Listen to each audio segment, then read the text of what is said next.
Lors de l'attaque terroriste du 11 septembre, l'énorme force d'impact de l'avion n'a pas provoqué une chute des tours jumelles comme celle-ci.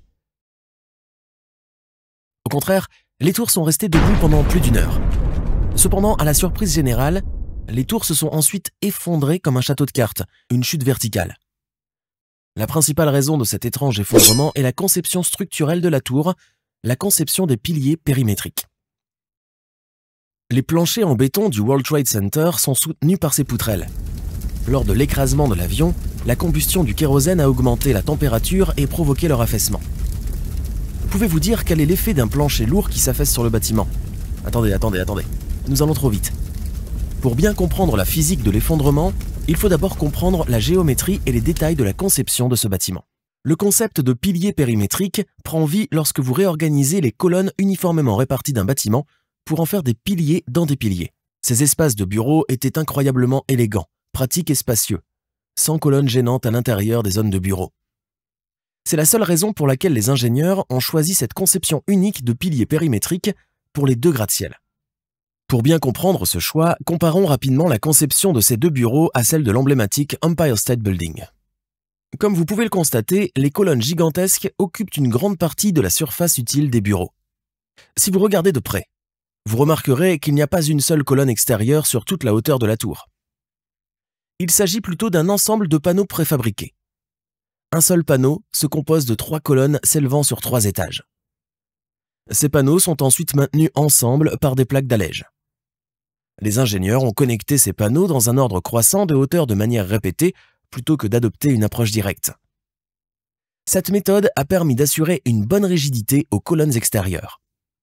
Ces grues mignonnes, mais gigantesques, appelées grues kangourous, ont joué un rôle majeur dans l'accélération des travaux de construction du World Trade Center. En regardant cette animation, pouvez-vous dire comment cette grue innovante monte toute seule? Lorsque le piston est activé, la grue augmente sa hauteur. Cette structure de soutien intéressante, qui ne peut fléchir que d'un côté, aide la grue à s'immobiliser dans cette position. À ce stade, la partie inférieure du piston est rétractée. Une fois de plus, le mécanisme de soutien à flexion unilatérale entre en action. Maintenant que la grue est correctement placée, il est temps de fixer ses cadres à la base afin de la stabiliser. La façon dont cette grue grimpe a l'air cool, n'est-ce pas? Si elle veut augmenter sa hauteur, il lui suffit de repérer la même série de mouvements. Lorsqu'il a fallu assembler le verrou du cadre, les grues kangourous voisines ont apporté leur aide.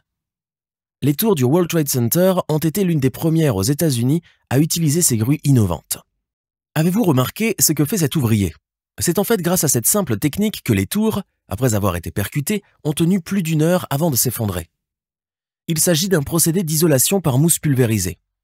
Lorsqu'il est pulvérisé sur une surface métallique, ce liquide spécial crée une texture en forme de mousse. En cas d'incendie, cette mousse peut empêcher la chaleur d'atteindre l'acier pendant 1 heure ou 2, conformément à ses caractéristiques. Cette technique utile protège le bâtiment jusqu'à ce que les premiers intervenants soient en mesure d'arriver sur les lieux et de maîtriser l'incendie.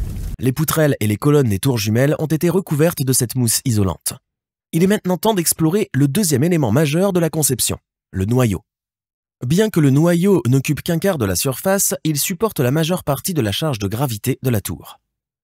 Chaque colonne du noyau était soudée à celle qui se trouvait en dessous et chacune avait une hauteur d'environ 30 à 50 mètres. Des poutrelles ont ensuite été fixées à chaque étage. Si l'on analyse la chute de la tour du World Trade Center, il est évident qu'il s'agit essentiellement d'un effondrement séquentiel de tous les étages. Pour mieux comprendre l'effondrement de la tour World Trade Center, nous allons nous pencher sur les connexions entre les étages. La connexion entre les colonnes extérieures et le noyau à une portée d'environ 18 mètres n'était possible que par un arrangement en treillis, car les poutres se seraient affaissées. Pour faciliter le processus de construction, ils ont préfabriqué des parties du plancher. Ils ont ensuite arrondi certaines des poutrelles et les ont fixées ensemble en plaçant une plaque d'acier au-dessus d'elles. Les poutrelles sont reliées aux colonnes d'une manière assez unique. Ces connexions ont été rendues possibles grâce à ces minuscules et cruciaux sièges en acier, le principal responsable de l'effondrement et le moins mentionné dans les rapports présentés par le gouvernement. Examinons-les de plus près. La membrure supérieure de la poutrelle repose sur cette pièce d'acier en forme de L inversée. Cette assise est ensuite soudée à la plaque d'allège par l'intermédiaire de ces minuscules plaques d'écartement. Gardez ces détails de connexion à l'esprit, car ils ont joué un rôle crucial lors de l'effondrement des tours, comme nous l'apprendrons plus tard. Il est intéressant de noter que les articulations des poutrelles ont été conçues pour sortir de la plaque d'acier. Ainsi, lors de la coulée du béton, les barres d'armature renforcent la liaison avec le système d'acier. Veuillez noter que, dans cette conception de plancher, la poutrelle en acier est exposée. Avec le béton coulé en place, les planchers des tours jumelles sont donc prêts. Prêts pour les somptueux espaces de bureaux à plancher ouvert qui se vendront comme des petits pains. Au sommet de chaque tour se trouvait un quatrième élément structurel important, la ferme Hat.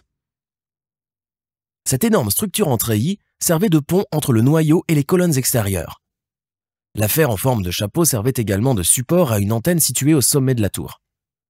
Maintenant que nous avons abordé l'ensemble de la structure des tours du World Trade Center, nous allons nous pencher sur les principes physiques à l'origine de l'effondrement de cet intrigant château de cartes. Lorsque l'avion détourné s'est écrasé sur la tour nord, il a rompu le labyrinthe de colonnes périmétriques sur 6 à 8 étages.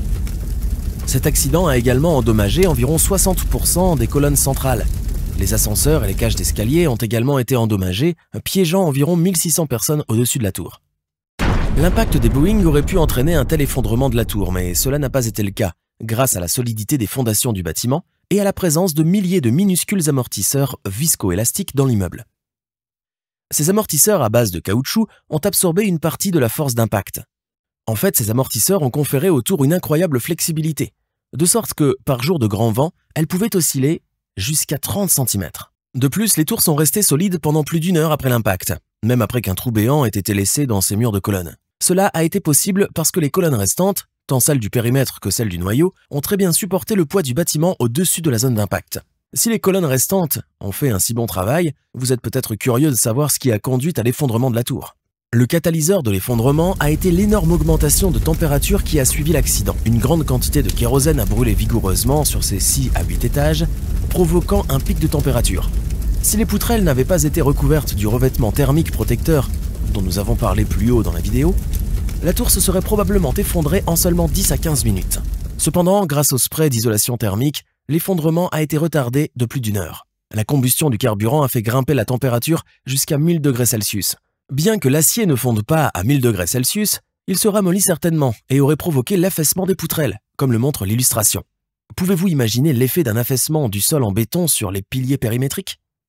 J'ai 2 conceptions de plancher devant moi. Le premier est un plancher droit et le second un plancher avec un affaissement. Lorsque j'applique une force sur le premier modèle, sur le plancher droit, il s'agit en fait d'une charge de gravité. Il n'y a aucun problème pour les murs. Ils sont solides, n'est-ce pas? Mais si nous appliquons la même force sur le deuxième modèle, sur le modèle de plancher affaissé, vous pouvez voir que les murs s'enfoncent vers l'intérieur. Il s'agit d'une déflexion énorme. La même chose s'est produite dans la conception du périmètre du World Trade Center, et cette déflexion est très claire dans certaines vidéos de l'effondrement. Cela signifie que le poids de l'affaissement du sol en béton aurait tiré les colonnes du périmètre vers l'intérieur. N'oubliez pas que les piliers périmétriques sont également affaiblis par l'augmentation de la température. Voyons maintenant quel est l'effet d'une déflexion sur la conception d'un pilier périmétrique. Cette simple canette a relativement le même design qu'un tube périmétrique. Il est surprenant de constater qu'une boîte de conserve aussi petite est capable de supporter le poids de 3 gros onduleurs. Mais si vous appliquez une petite déformation sur la canette, elle s'effondre. Si vous vérifiez les détails, oh mon Dieu. C'était un effondrement vertical parfait. Vous pouvez le constater. La même chose s'est produite dans la conception du périmètre du World Trade Center. Comme dans l'expérience, lorsqu'une force axiale traverse un pilier périmétrique, déformé, il s'effondre à l'endroit de la déformation. Il s'agit d'un cas évident de gauchissement. Vous avez probablement tous fait l'expérience du gauchissement, ou l'avez au moins vu. Le gauchissement se produit lorsqu'une charge de compression agit axialement sur une poutre mince. En raison de la déformation, le gauchissement s'est produit avec une charge beaucoup plus faible. Le noyau central solide peut-il empêcher les étages supérieurs de s'effondrer? Malheureusement, non. Nous avons déjà vu que les étages sont faiblement reliés au noyau central. De plus, en raison de la température élevée, ces connexions ont été encore affaiblies. Lors de l'effondrement des planchers sous l'effet de la déformation, le support du noyau se briserait tout simplement. la connexion avec le noyau étant pratiquement inexistante, le résultat est clair. L'effondrement de l'ensemble des étages supérieurs vers le bas. La masse des 15 derniers étages était équivalente à celle du Titanic, soit 38 000 tonnes. En outre, la ferme en forme de chapeau et le Boeing s'effondraient également. La force d'impact soudaine de ce poids énorme sur le plancher situé juste en dessous a détruit les étages inférieurs. Les piliers périmétriques se sont également déformés presque immédiatement, car la force d'impact était énorme et de nature compressive. Cela a provoqué une malheureuse réaction en chaîne et les étages ont continué à s'effondrer les uns après les autres. Le poids n'a cessé d'augmenter au fur et à mesure que le bâtiment s'effondrait. En visionnant les images de la tragédie, vous avez certainement vu le déchiquetage des colonnes périmétriques pendant l'effondrement, dû au gauchissement. La tour nord s'est effondrée en 13 secondes, et la tour sud en seulement 11 secondes. Saviez-vous que ce scénario avait été testé avant la construction des tours? Lors du test du crash d'un avion, la conception de la tour a bien résisté. Cependant, les ingénieurs n'ont pas pris en compte deux conditions. D'une part, l'incendie provoqué par les gallons de kérosène, et d'autre part, la taille de l'avion. Au moment du test, le plus gros avion pris en compte par les ingénieurs était le Boeing 707, qui était 2 fois plus petit que celui qui s'est écrasé. La tour du One World Trade Center, qui a été érigée à la place honorable des jumelles, comprend des mesures visant à améliorer les stratégies de sauvetage ainsi que la conception thermique du bâtiment. Dans le One World Center, les ingénieurs ont construit un épais mur de béton armé autour des escaliers d'évacuation. Ce mur de béton épais fait office de noyau du bâtiment. Pour des raisons évidentes, ils ont abandonné la conception d'un noyau en acier. En cas d'accident d'avion, le noyau de béton restera solide. En ce qui concerne les planchers cette fois-ci, la structure en acier n'a pas été exposée et a été entièrement recouverte de béton. Cela évite tout risque d'affaissement de la structure métallique des planchers en cas d'augmentation de la température. Le gouvernement a également intégré de nombreuses nouvelles réglementations en matière de sécurité des bâtiments. Grâce à ces nouvelles mesures de sécurité, le nouveau One World Trade Center est le plus haut bâtiment de l'hémisphère occidental. Maintenant que vous comprenez bien la physique de l'effondrement, voici une question intéressante pour vous. Après avoir été percutée, la tour nord a résisté pendant 1 heure et 42 minutes avant de s'effondrer. En revanche, la tour sud s'est effondrée en seulement 56 minutes. Comment expliquer cette différence de temps? La raison est le poids des étages au-dessus de la zone d'impact. La tour sud a été percutée 14 étages plus bas que la tour nord. Cela signifie que la tour sud a dû supporter une charge beaucoup plus importante pendant la période de combustion du combustible. Cela conduit évidemment à un gauchissement supérieur. C'est la raison pour laquelle, même si la tour nord a été touchée en premier, elle s'est effondrée en second. En général, lors d'un incendie, les escaliers jouent un rôle majeur dans l'évacuation des occupants. Cependant, dans le cas présent, les escaliers n'ont pu sauver qu'un petit nombre de personnes. Cela s'explique principalement par le fait que la plupart des escaliers ont été obstrués par des débits de gypse. De plus, tous les escaliers se trouvaient dans la zone centrale. Selon les rapports, l'escalier A de la tour sud était le seul utilisable. De nombreuses personnes comparent l'effondrement de l'Empire State Building en 1945 à l'attentat du 11 septembre. L'Empire State a survécu, mais pas le World Trade Center. En réalité, ces deux événements sont tout simplement incomparables si l'on considère la taille de l'avion impliqué dans l'accident. L'avion impliqué dans l'incident de l'Empire State Building était un minuscule bombardier, alors que le World Trade Center a été frappé par un gigantesque avion de ligne. Le soin apporté par les ingénieurs à la construction des fondations des tours jumelles est incroyable. Vous pouvez voir un étrange mur de béton dans le sol et autour du bâtiment. Il s'agit d'un mur d'étanchéité dont la fonction principale est d'empêcher l'intrusion d'eau provenant de la rivière Hudson, située à proximité. Regardez comment les murs en béton ont été renforcés à l'aide de câbles d'ancrage. Les ingénieurs ont pu localiser un socle rocheux solide à une profondeur de 7 étages. La fondation en béton de ce bâtiment a progressé à partir de là.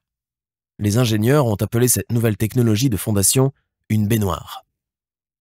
Il est intéressant de noter que la fondation en baignoire a également permis de construire 2 tunnels.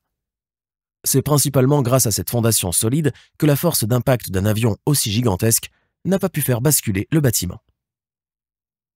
Les tours jumelles ne se seraient peut-être pas effondrées si les terroristes avaient frappé le bâtiment 5 étages au-dessus de l'endroit où il a été percuté, ou si, au lieu d'une structure de piliers périmétriques, on avait utilisé un squelette de colonne en acier normal, L'effondrement aurait également pu être évité si les ingénieurs avaient utilisé un joint solide au niveau de la connexion plancher-noyau. Même les terroristes à l'origine de l'attentat n'auraient probablement pas pu imaginer tous les phénomènes physiques qui se sont produits après l'écrasement de l'avion, ni même anticiper un effondrement aussi monumental du bâtiment. La physique est parfois cruelle. Vous pouvez voir l'énorme quantité de débris qui se sont formés après l'effondrement des tours jumelles. Étonnamment, lorsque les débris ont été enlevés, vous pouvez voir qu'une colonne tient toujours encore fièrement en place. Il s'agit de la colonne du noyau central du bâtiment. Je sais que même après toutes ces explications scientifiques sur l'effondrement, je pourrais lire dans la section des commentaires « Qu'en est-il de la World Trade Center 7 ?» Elle s'est effondrée bien qu'elle n'ait pas été touchée par un avion. Il y a une explication scientifique à cela aussi, mais pas dans cette vidéo.